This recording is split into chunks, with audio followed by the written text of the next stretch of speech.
ఆ vehicle operate చేసే రైడర్ని, ఇంకో పక్క యూజర్ని, ఇద్దరిని పెట్టాడు. టైం పెట్టాడు, రేటింగ్ పెట్టాడు. ఒక 5-6 మందికి పంపిస్తే ఎవరు ఫస్ట్ రెస్పాండ్ అయితే వాళ్ళని పంపిస్తూ వచ్చాడు. ఈరోజు one of the best company.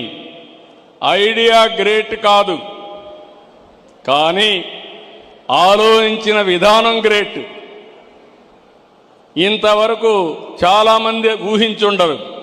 అలాంటిది ఈరోజు చూస్తే అది $1 బిలియన్ కంపెనీ ఒక 4-5 సంవత్సరాలు అయిపోయిందంటే అది మీకు చేత కాదా అని మిమ్మల్ని అడుగుతున్నా. ఇప్పుడు మీరు ఇది కూడా ఇన్నోవేటివ్ వేగా ఆలోచించాలి. రొటీన్గా ఆలోచిస్తే మీ ఆలోచనలు రావు.